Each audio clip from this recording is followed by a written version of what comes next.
আর এখন আমরা মাইন্ডসেট সম্পর্কে জানবো। গত ক্লাসে আমরা মাইন্ডসেট সম্পর্কে হালকা ধারণা পেয়েছিলাম, আজকে আমরা মাইন্ডসেট সম্পর্কে ইন ডিটেলসে জানবো। So please pay your full attention on this class because mindset সম্পর্কে জানা অত্যন্ত জরুরি। সো আগামী 10 থেকে 15 মিনিট মাইন্ডসেট সম্পর্কে আমি যে কথাগুলো আপনাদেরকে বলতে চলেছি, it is going to change your way of thinking, it is going to change your point of view of life. আপনার জীবনে যে দৃষ্টিভঙ্গি এটা চেঞ্জ হয়ে যাবে আজকের এই 10-15 মিনিট আমার কথাগুলো শোনার পরে।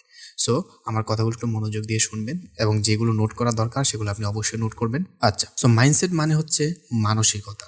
আপনার মানসিকতা কীরকম সেইটা সম্পর্কে আপনার আইডিয়া থাকতে হবে। বলা হয়ে থাকে মাইন্ডসেট তো লাইফ সেট, অর্থাৎ আপনার জীবনটাকে যদি আপনি একটা প্রতিষ্ঠিত পর্যায়ে নিয়ে যেতে চান তাহলে আপনার মনটাকেও পুরোপুরিভাবে সেট করতে হবে একটা প্রতিষ্ঠিত হওয়ার পর্যায়ে, ঠিক আছে? তো মাইন্ডসেট তো লাইফ সেট, এই কথাটা কিন্তু যুক্তিযুক্ত একটা কথা। তো গত ক্লাসে আমি কিছু উদাহরণ দিয়েছিলাম মাইন্ডসেট সম্পর্কে। সেগুলো হচ্ছে যে আমি আপনাদেরকে বলেছিলাম যে আমি রাগী, আমি রাগ কন্ট্রোল করতে পারি না, আমি অঙ্কে দুর্বল, আমি অঙ্ক পারি না। এখন আপনি যদি সাধারণ দৃষ্টিতে এই বাক্যগুলোর দিকে লক্ষ্য করেন তাহলে আপনি হয়তোবা এখানে কোনো চেঞ্জ খুঁজে পাবেন না, এখানে কোনো পার্থক্য খুঁজে পাবেন না।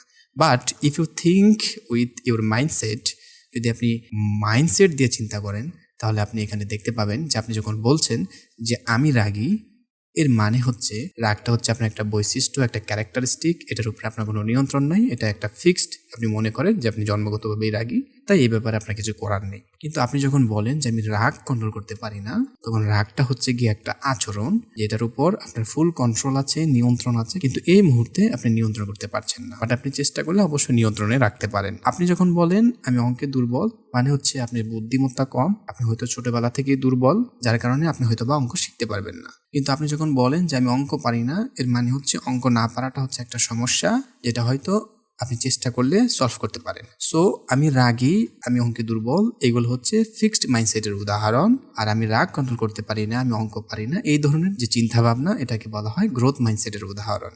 ফিক্সড মাইন্ডসেট এবং গ্রোথ মাইন্ডসেট, এই দুই ধরনের মানুষের মধ্যে একটা পার্থক্য হচ্ছে যাদের ফিক্সড মাইন্ডসেট আছে তারা কোন একটা জিনিস না পারলে সেটাকে বিশ্লেষণ করে না, কিন্তু যারা গ্রোথ মাইন্ডসেট আছে তারা এটাকে বিশ্লেষণ করে। সাপোজ আপনি যদি ছবি আঁকতে না পারেন, আপনার যদি ফিক্সড মাইন্ডসেট থাকে, আপনি হয়তো ভাববেন যে ছবি আঁকার মতো সামর্থ্য আপনার মধ্যে নেই এবং আপনি কোনোদিন ছবি আঁকতে পারবেন না। কিন্তু যাদের গ্রোথ মাইন্ডসেট আছে তারা চিন্তা করবে যে আমি যে ছবি আঁকতে পারি না, এটা কি কারণে পারি না? এটা কি আমি জন্মগত কারণেই পারি না, নাকি কোনোদিন চেষ্টা করিনি এই জন্য পারি না? তারা যখন এই বিষয়টা নিয়ে বিশ্লেষণ করে তখন তারা দেখতে পায় যে সে ছবি আঁকতে হয়তো চেষ্টা করেনি, তাই সে ছবি আঁকতে পারেনি। তাই সে যদি চেষ্টা করে অবশ্যই ছবি আঁকতে পারবে, ঠিক আছে? সো আপনি কোনো একটা সমস্যা এলে এটা কিভাবে চিন্তা করেন সেটাকে যাচাই বাছাই করে আপনি বুঝতে পারেন যে আপনি কি ফিক্সড মাইন্ডসেটে আছেন নাকি গ্রোথ মাইন্ডসেটে আছেন। তো গ্রোথ মাইন্ডসেট এবং ফিক্সড মাইন্ডসেট, এই দুই ধরনের মানুষের মধ্যে আরও একটা পার্থক্য হচ্ছে যাদের গ্রোথ মাইন্ডসেট রয়েছে তারা চেষ্টাকে বিশ্বাস করে, তারা প্রচেষ্টাকে বিশ্বাস করে, তারা বিশ্বাস করে এই পৃথিবীতে সবকিছুই অর্জন করা সম্ভব যদি সঠিকভাবে চেষ্টা করা হয়। তারা মনে করে আজ পর্যন্ত মানুষ যতটুকু উন্নতির শিখরে পৌঁছেছে তা কেবল চেষ্টা এবং প্রচেষ্টার ফল, এবং পৃথিবীতে আমরা যত সফল মানুষ দেখতে পাই তারা সবাই চেষ্টা বা প্রচেষ্টার ফলেই সফল হয়েছেন। জন্মগত কারণে কেউ সফল হয়েছেন এমনটা নয়। অপরদিকে ফিক্সড মাইন্ডসেটের মানুষ মনে করে তার জীবনে যা কিছু ঘটবে তা আগে থেকে লেখা রয়েছে বা তা আগে থেকে ফিক্সড করা, এই ব্যাপারে তার কিছু করার নেই। আমরা যদি সফলতার দিক থেকে চিন্তা করি তাহলে ফিক্সড মাইন্ডসেটের মানুষ জীবনে সফল হতে পারে না, তারা জীবনে অনেক অপূর্ণতার মধ্য দিয়ে যায়, তাদের জীবনে অনেক হীনমন্যতা, বিষণ্ণতা এগুলো দেখা দেয়। আর যারা গ্রোথ মাইন্ডসেটের মানুষ তারা জীবনে প্রচুর সফলতা অর্জন করে, কারণ তারা চেষ্টাকে বিশ্বাস করে, তারা বিশ্বাস করে কোনো একটা স্কিল, কোনো একটা দক্ষতা কেবল প্রচেষ্টার মাধ্যমেই অর্জন করা সম্ভব। গ্রোথ মাইন্ডসেট এবং ফিক্সড মাইন্ডসেটের মানুষের মধ্যে আরও একটা পার্থক্য হচ্ছে ফিক্সড মাইন্ডসেটের মানুষ অনেক সময় দেখবেন তারা বলে যে একদিন আমার জীবনে সবকিছু ঠিক হয়ে যাবে, একদিন আমি সফল হব, একদিন আমি কোটি কোটি টাকার মালিক হব, আমার জীবনে যত সমস্যা একদিন সব ঠিক হয়ে যাবে। অপরদিকে গ্রোথ মাইন্ডসেটের মানুষ মনে করে যে আমার জীবনের সবকিছু আজকে থেকেই ঠিক করতে হবে, আমার জীবনে আমি যদি সফল হতে চাই তাহলে আজকে থেকেই সেই সফল হওয়ার জার্নিটা শুরু করতে হবে, কাজ করতে হবে, নয়তোবা আমার জীবনের সমস্যাগুলো সমাধান হবে না, আমার জীবনের সমস্যাগুলো ঠিক করতে পারবো না, আমি যেখানে যেতে চাই সেখানে যেতে পারবো না। অর্থাৎ একদিন সবকিছু ঠিক হয়ে যাবে এটা তারা বিশ্বাস করে না, তারা বিশ্বাস করে সবকিছু আমাকেই ঠিক করতে হবে এবং আজকে থেকেই সেই ঠিক করার মিশনে লেগে যেতে হবে। সো এটা হচ্ছে গ্রোথ মাইন্ডসেট এবং ফিক্সড মাইন্ডসেটের মধ্যে একটা উদাহরণ। এখন প্রশ্ন হচ্ছে যে ফিক্সড মাইন্ডসেট এবং গ্রোথ মাইন্ডসেট, এই যে দুই ধরনের মাইন্ডসেট সম্পর্কে আমরা জানতে পেরেছি, কেন কিছু মানুষের ফিক্সড মাইন্ডসেট হয়, কেন কিছু মানুষের গ্রোথ মাইন্ডসেট হয়। সাইকোলজি যেটা বলে সেটা হচ্ছে যে আপনার মাইন্ডসেট কীরকম হবে সেটা অনেক সময় মানুষজন কিভাবে আপনাকে প্রশংসা করে সেটার উপর ডিপেন্ড করে হয়। যেমন কোনো একটা বাচ্চা যে কিনা পরীক্ষায় ভালো রেজাল্ট করেছে, এখন তার পরিবার যদি তাকে বলে যে তুমি অনেক বুদ্ধিমান তাই ভালো রেজাল্ট করতে পেরেছো, তাহলে সে বাচ্চাটা মনে করে তার ভালো রেজাল্টটা সে যে বুদ্ধিমান এই কারণেই করতে পেরেছে। অর্থাৎ সে যে ছোটবেলা থেকেই বুদ্ধিমান, হয়তোবা সে বুদ্ধিমানের কারণেই সে এই ভালো রেজাল্টটা করতে পেরেছে। কিন্তু আপনি যদি বলেন যে তুমি ভালো রেজাল্ট করতে পেরেছো কারণ তুমি অনেক চেষ্টা করেছো, তুমি অনেক রাত জেগে পড়াশোনা করেছো, অনেক নোট করেছো, অনেক পরিশ্রম করেছো, যার কারণে তুমি ভালো রেজাল্ট করতে পেরেছো, তখন বাচ্চাটা মনে করে যে সে যে ভালো রেজাল্ট করতে পেরেছে এটা কেবল সে যে চেষ্টা করেছে, এত দীর্ঘক্ষণ পড়েছে সেটার কারণে। তাই আগামীতে যদি ভালো রেজাল্ট করতে হয় তাহলে তাকে ঠিক একইভাবে চেষ্টা করতে হবে, একইভাবেই পড়াশোনা করতে হবে। কিন্তু যখন আপনি বলেন যে তুমি বুদ্ধিমান তাই ভালো রেজাল্ট করতে পেরেছো, তখন সে চিন্তা করে যে আমি বুদ্ধির গুণেই ভালো রেজাল্ট করতে পেরেছি, তাই আমাকে অত বেশি প্রচেষ্টা না করলে হবে, আগামীতেও আমি সেই বুদ্ধিটা কাজে লাগিয়ে ভালো রেজাল্ট করতে পারি। যার কারণে তার মাইন্ডসেটটা ফিক্সড হয়ে যায়। আর অপরদিকে আপনি যদি তার চেষ্টাকে প্রশংসা করেন, তার পরিশ্রমকে তুলে ধরেন, তাহলে তার মাইন্ডসেটটা গ্রোথ হয়। তখন থেকে বিশ্বাস করে যে কোনো কিছু চেষ্টা করলেই কেবল সম্ভব হয়।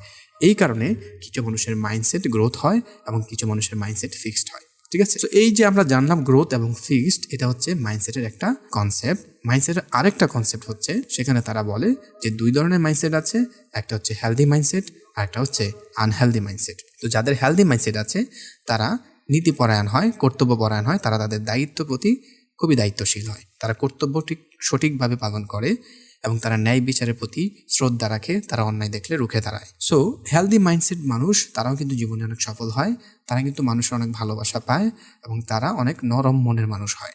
ঠিক আছে, এবং সবচেয়ে বড় কথা হচ্ছে হেলদি মাইন্ডসেটের মানুষ কর্তব্যপরায়ণ হয়। ঠিক আছে, সে তার নীতি আদর্শ এটা বজায় রাখে। যেমন আমাদের দেশে আমরা যদি শিক্ষা প্রতিষ্ঠানগুলোতে তাকাই, তখন দেখব যে যারা ছোট বাচ্চা ক্লাস 6-এ পড়ে, 10-এ পড়ে, তারা যখন পড়াশোনা করে তখন পড়াশোনাটা ভালো না লাগলেও সে কিন্তু লেখাপড়া চালিয়ে যায়। কারণ হচ্ছে সে যদি এসএসসিতে ফেল করে তাহলে লোকেরা মন্দ বলবে, এটা একটা প্রেশার, তার বাবা মা তাকে শাসন করবে, এটা একটা প্রেশার। এবং আপনি যখন স্কুলে পড়াশোনা না পারেন, আপনার স্কুলের টিচার গিয়ে আপনার বাসায় জানিয়ে দেয়, নোটিশ পাঠায়, ওগুলো একটা প্রেশার, যার কারণে আপনি অনেকটা বাধ্যগত হয়ে আপনি পড়াশোনা করেন, স্টাডি করেন। কিন্তু এই বাচ্চাটা যখন কলেজ বা ইউনিভার্সিটি গিয়ে পৌঁছায়, যখন সে অনার্স করতে থাকে, তখন এইরকম প্রেশার তার মধ্যে থাকে। সে যদি পড়াশোনা ভালো নাও করে, কলেজের টিচার গিয়ে তার বাড়িতে নোটিশ পাঠায় না, বা কলেজ বা ইউনিভার্সিটির টিচার তার বাবা মাকে ডেকে এনে বলে না, তার বাবা মাও তার কলেজে কি হচ্ছে ওইটা ওইভাবে জানে না, যার কারণে সে অনেকটা স্বাধীনতা পেয়ে যায়। যার কারণে অনেক ভালো ছাত্র যারা দেখবেন যে স্কুল লাইফে ভালো ছাত্র ছিল, কিন্তু কলেজ বা ইউনিভার্সিটি ঢোকার পরে সে আর ভালো নেই, সে অনেকটা ডিপ্রেস, অনেকটা লেজি এরকম হয়ে যায়। বিকজ হচ্ছে তার মাইন্ডসেটটা হেলদি নেই। যখন তার মাইন্ডসেটটা হেলদি থাকবে, সুস্থ মন মানসিক মানুষ যখন সে থাকবে, তখন তার ফ্যামিলির প্রেশার না থাকলেও, তার বাবা মা কলেজের খোঁজখবর না নিলেও সে ইমানদারির সঙ্গে তার পড়াশোনা করে যাবে। অর্থাৎ ওই মুহূর্তে তার পড়াশোনা বা তার জীবনে কি ঘটছে, সে কোথায় যাচ্ছে, আজে বাজে কাজ করছে কিনা, এগুলো দেখার মতো মানুষ নেই বললেই চলে। ওই মুহূর্তেও সে ইমানদারির সঙ্গে সে কিন্তু তার যে দায়িত্ব স্টুডেন্ট হিসেবে সেটা পালন করছে। অর্থাৎ সে পড়াশোনা করছে, ঠিকমতো অধ্যায়গুলো বিশ্লেষণ করছে, পরীক্ষায় ভালো রেজাল্ট করার প্রতিযোগিতা করতেছে। এটা হচ্ছে হেলদি মাইন্ডসেটের উদাহরণ। এই কারণেই যারা সুস্থ মন মানসিকতা যাদের আছে, তারা জীবনে অনেক মানুষের ভালোবাসা পায়, তারা নীতিপরায়ণ হয় এবং সাকসেস হয়। আর আনহেলদি মানুষ সমাজে দেখবেন অবহেলিত হয়, আর কেউ তাদেরকে সম্মান করলেও তাদের ভয়ে হয়তো বা সম্মান করে, কিন্তু মন থেকে তাদেরকেও ভালোবাসে না এবং তারা সুযোগ পেলেই ফাঁকিবাজি করার চেষ্টা করে। ঠিক আছে, আচ্ছা, এই হচ্ছে মাইন্ডসেটের দুটো কনসেপ্ট। আশা করি এই বিষয়গুলো জানার পরে এখন আপনারা একটু ভেবে চিন্তে কাজ করবেন এবং আপনি আপনার সঙ্গে মিলিয়ে দেখবেন যে আপনার জীবনে যা কিছু ঘটছে বা আপনি যা কিছু করতেছেন সেটা কি কোন মাইন্ডসেটের আওতায় করতেছেন। তো এখন যারা আপনার ট্রেডিং লাইফে পা রেখেছেন, তারা যদি কোনো একটা জিনিস না শিখতে পারেন তাহলে সেটা শেখার চেষ্টা করবেন। অর্থাৎ আপনাকে গ্রোথ মাইন্ডসেটের আসতে হবে। ঠিক আছে, গ্রোথ মাইন্ডসেটে যদি আপনি না আসেন তাহলে আপনি কোনোদিনও সফল হতে পারবেন না। তাই কোনো একটা ক্যান্ডেলস্টিক সাইকোলজি, কোনো একটা ক্যান্ডেলস্টিক প্যাটার্ন বা কোনো একটা ক্যান্ডেল সম্পর্কে বিস্তারিত যদি আপনি না জানেন, আপনাকে জেনে নিতে হবে। এখন আপনি যদি এটা মনে করেন এটা হচ্ছে কঠিন, এটা আমি পারবো না, তাহলে বুঝতে হবে আপনার মাইন্ডসেটটা ফিক্সড। তাই আপনাকে গ্রোথ মাইন্ডসেটে আসতে হবে। আপনাকে বুঝতে হবে পৃথিবীতে সব কিছু অর্জন করা সম্ভব যদি চেষ্টা করা হয়। সো মানসিকতা আমাদেরকে জীবনের প্রতিটা ক্ষেত্রে এইভাবে সাহায্য করে। ঠিক আছে, আমি একদিন সফল হব এই কথা বলা যাবে না। আমি আজকে থেকে সফলতার জার্নি শুরু করব, আজকে থেকে তার জন্য কাজ করব। একদিন আমার জীবনে সব কিছু ঠিক হয়ে যাবে, সব সমস্যা দূর হয়ে যাবে, এটা এটা বলা যাবে না। আমাকে কি করতে হবে, আজকে থেকেই সমস্যা দূর করার জন্য কাজে লেগে যেতে হবে। এইটা হচ্ছে গ্রোথ মাইন্ডসেটের উদাহরণ। তাই আমরা যারা এখানে আছি আপনারা সবাই গ্রোথ মাইন্ডসেটে আসার চেষ্টা করবেন, ঠিক আছে?